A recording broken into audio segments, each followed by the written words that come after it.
산하고 필요했던 나에게 찰국과 먹을 것을 줬어. 평생 꿈도 못 꿔봤을 굉장한 검술도 가르쳐 주셨지. 알아. 안다고.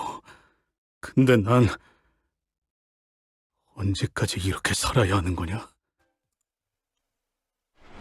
중심이 앞으로 쏠리며 만들어지는 찰나의 빈틈이 보였다. 수만 번을 상상했지만 그럼에도 결코 오지 않으리라 생각했던 미래가, 그토록 미루고 미뤘던 단 하나의 미래가 눈앞으로 다가온다. 지금이라면 죽일 수 있지 않을까?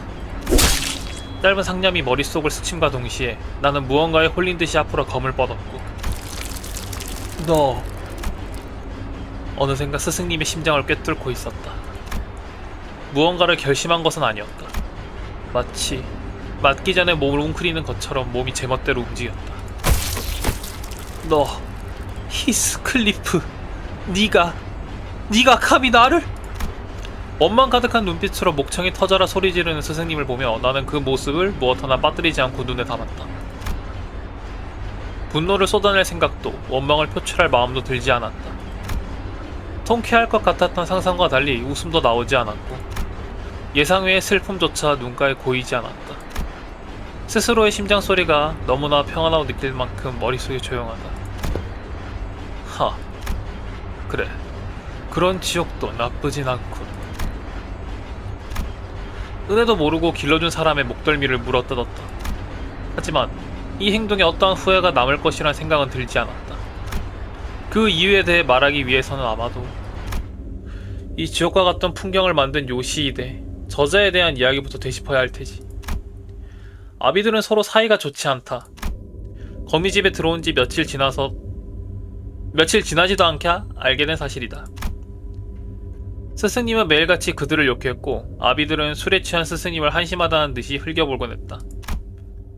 그 시선이 느껴질 때마다 스승님은 짜증난다는 듯이 내 행동을 지적하며 뺨을 때렸다. 처음에는 그 체벌에 내가 예의 없게 굴었기 때문이라 생각했지만 결국 화를 풀 곳이 필요했을 뿐이었겠지. 서로를 탐탁지 않게 생각하는 아비들 사이에서 단 한 명의 예외가 있었다. 소지아비.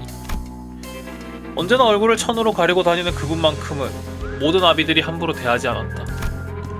중지의 아비는 어딘가로 나갈 때마다 소지아비에게 줄 과일이나 약재를 사왔고, 검지의 아비는 매번 식사를 챙겨주거나 가끔 문 앞에 앉아 책을 읽어주었다. 약지의 아비 또한 간혹 복도 앞을 서성이다 새 작품이 완성되었다는 곱게 접은 종이 하나를 남기곤 했다. 엄지의 아비이신 스승님 또한 그런 유한 태도는 크게 다르지 않았다. 차이점이라면 직접 발걸음하는 게 마음에 들지 않으셨던 건지 아니면 자존심이 상한다 여기셨던 건지 언제나 나를 시켜 소지아비 그분의 상태를 물으시곤 하셨다. 어렵지 않은 일이었지만 난 언제나 그 일이 깨름칙했다. 그자가 또 보내나 보구나. 싱클랩 같은 제자이니 배웅이라도 해주려. 지금은 그다지 손님과 얼굴을 마주하고 싶지 않아. 알겠습니다. 히스클리프, 소생을 따라오시지요. 오늘은 말씀을 나누고 싶지 않으다 하십니다. 천 너머로 보이는 눈동자는 언제나 나를, 아니 싱클레어 그 자식을 비롯한 제자들을 연민했다. 거미집에 갇혀 시름시름 앓다 죽어가는 사람이 왜 우리를 그렇게나 불쌍히 여기는 걸까? 그 이유에 대해서 제자들은 알지 못하는 눈치였다. 심지어 가장 가까이서 소지아비를 모시는 싱클레어마저도. 그 궁금증을 풀 기회는 아마 오지 않을 거라 생각했지만 스승님은 때때로 말이 많아지실 때가 있었다.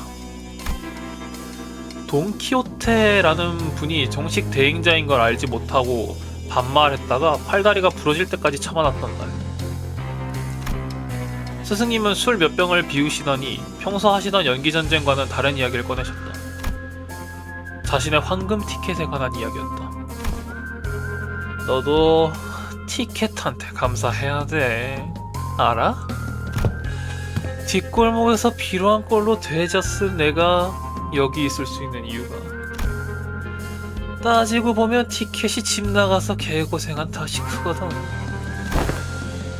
집을 나가신 건 모든 시련을 받은 뒤 집을 떠나셨다는 그분 아닙니까? 씨발 술맛 떨어지게 그 새끼 이야기는 왜 꺼내? 죄송합니다. 그 새끼 나간 것도 다 지 엄마 닮아서 그래. 티켓부터가 못 견디고 쪼르르 밖으로 튀었으니까. 근데 이 거미집이 퇴물 새끼들 모아둔 곳이긴 해도 나름 끝발이 있는 거 아니? 그래도 여기가 기회의 땅이야. 모든 손가락이 주시하고 있는 중요한 프로젝트라고. 그런 거미집을 적성자가 홀라당 나가버렸으니 다음 씨발 뻔하지. 손가락들이 추적한 겁니까? 그래, 엄진이 검진이 개같은 놈들한테 쫓기다 집에 돌아왔지. 애새끼 하나를 품에 안고 온 거 어이가 없긴 했지만 뭐 상관없었어.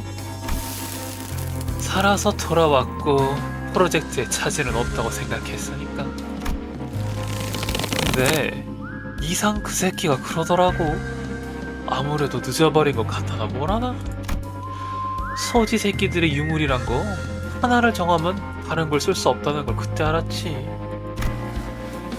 티켓이 1000살 성도가 아니라 지혜 성도를 골랐던 거야. 조졌다고 생각했지. 이대로는 위에서 무슨 개소리가 나와도 이상하지 않았거든. 그나마 다행히 핏줄이 이어진 그 애새끼가 재능이 있더라고. 그래서 다시 가르치기로 했어. 편법을 써서 조금 더 빠르게. 그럼 그분이 지금 집을 나가 계신? 맞아, 요시히데 그 새끼지. 돌아오지 않으면 어떡합니까? 아니, 그 새끼는 무조건 돌아와. 티켓한테는 없었던 게 요시히데한테는 있거든.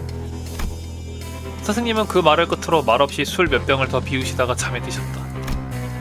티켓에게는 없고 요시히데에게는 있는 것. 그 수수께끼 같은 물음에 대한 답을 듣게 된 것은 시간이 흐른 뒤 내가 교본으로서 요시히데라는 자를 마주했을 때다. 상대가 너라면 적어도 지진 않아. 질리도록 듣고 질리도록 봤거든. 비켜. 내 모조품 따위에게 낭비할 시간 없으니까 비키라고. 야, 하나만 좀 묻자. 도망친 요시히데가 몸을 숨긴 곳은 림버스 컴퍼니라는 신흥 회사였다. 거미집으로 다시 들어갈 수 있는 경로, 유물에 대한 자세한 연구, 그 밖에도 크고 작은 도움을 그곳에서 받은 기록이 남아있었다. 스승님의 명령에 따라 처음 조사를 시작했을 때 어쩌면 요시히데가 정말로 무언가 거대한 세력을 이끌고 돌아올지도 모른다는 생각이 들었다. 하지만 뒤를 캐면 캘수록 그런 일은 일어나지 않으리란 걸 알 수 있었다. 림버스 컴퍼니는 그 이상의 협력을 거절했다. 거미집 태우기라는 이름을 가진 작전은 완전히 폐기되었다. 그렇다면 끝난 일이지 않나? 왜 돌아오려는 거냐? 그렇게 모진 취급이었는데 굳이 왜? 외부 세력의 힘을 끌어들이는데 실패한 이상 아무리 힘껏 발버둥 친다 해도 그자 혼자 모든 아비들과 제자를 감당할 순 없다. 그걸 모를 리 없을 텐데도 요시히데는 거미집으로 통하는 뒷문으로 향하려 했다. 마치 처음부터 혼자서 매듭지을 생각이었다는 듯이. 그 나락에는 나한테 가장 소중한 사람이 남아있어. 그리고 가장 증오스러운 괴물들도 남아있지. 그 모든 인연과 끝맺음을 짓기 전까지 나는 자유로울 수 없어. 너는 왜 도망치지 않는 거지? 겉으로도 충분히 보여. 내가 제대로 된 취급을 받고 있지 않는다는 것 정도. 그건 나는 요시히데의 검객에 밀려 쓰러지기 전까지도 그 물음에 제대로 된 답을 하지 못했다. 매번 죽여야겠다 다짐하면서도 매번 변명거리를 찾아 미루는 스스로의 심정을. 그때의 나는 이해하지 못하고 있었으니. 그 물음에 대한 답을 깊게 고민하게 된 것은 소지 아비와 싱클레어가 거미집을 배신한 뒤였을 것이다. 왜 배신하는 건데? 참았지만 않았지. 너도 딱히 좋은 취급 받았던 건 아니잖아. 이 길을 지나친다면 평생 후회할 것 같아서입니다. 뭐?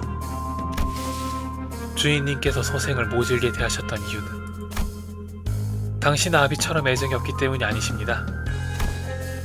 자신이 따스하게 대해준 이들의 말로를 알고 있기 때문이죠. 역으로 묻죠. 그대는 무슨 연유로 그자를 따르십니까? 지켜야 할 이해는 모두 지켰을 터인데 더 갚을 것이 남아 있습니까? 모두 지켰다고? 내가? 너무 오래 헤매이지 말길 바라죠. 그때가 되면 무엇이 어떻게 되는지 간단한 인과조차도 고뇌하기 어려울 터이니 소생은 이만 떠나겠습니다. 되도록 쫓아오지 않길 바라죠. 내어줄 수 있는 모든 마음을 다했고 할 수 있는 모든 예의를 갖췄다. 그럼에도 만족하지 못했다면 스승님은 무엇으로 채울 수 있을까? 명성, 영예, 공운 그러한 것들은 내가 줄 수 없다. 스승님에게 인정을 주기엔 나는 너무나도 처한 것이었으니까.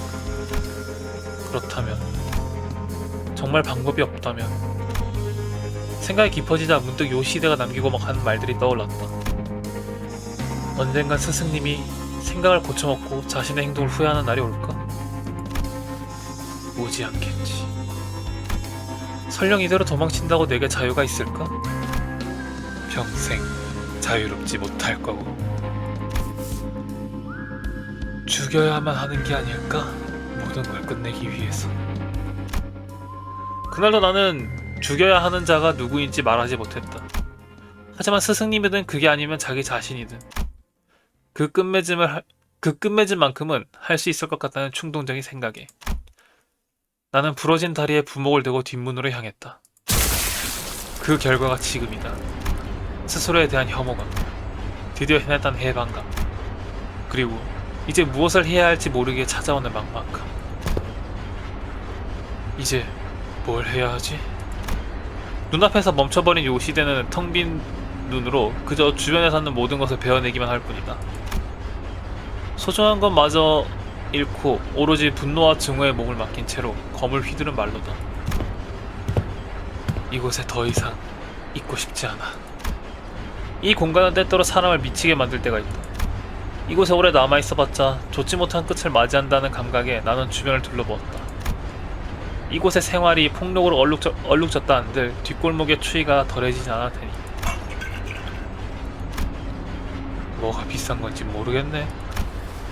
번쩍거리는 것들이랑 저 술들도 비싸다고. 술병들이 시야에 들어온 순간 나도 모르게 심장이 내려앉는 듯한 감각이 들었다. 그저 보는 것만으로 저 병에 맞았던 기억이, 저걸 마시던 스승님에 대한 기억이 떠오른다. 그리고 그 모든 끝맺음을 위해 스승님의 심장에 칼을 찔러 넣었던 자신에 대한 혐오가 치밀어 올랐다.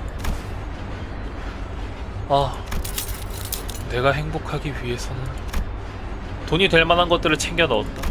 스승님의 검도, 눈도 챙겨 넣었다. 어디서 이걸 팔아야 할지 쓴다면 어떻게 써야 할지는 모르겠지만 그 고민들을 뒤로 미룬 채 나는 마음속으론 다른 결단을 내렸다. 그저 모든 것을 베기만 할 뿐인 요시히데, 그 바로 앞에 쓰러져 있는 시체 하나, 그리고 멀지 않은 곳에 있을 죽은 자들이 여럿. 그래, 내가 무엇을 해야만 할지 분명하게 알 것 같아. 이러면 무엇을 보아도 아무것도 떠오르지 않을 테니까. 바라는 것도 없이 돌아볼 것도 없이 나는 복잡하게 엉켜있던 감정들을 서서히 풀어 헤쳐지는 것을 느끼며 조용히 집을 떠났다.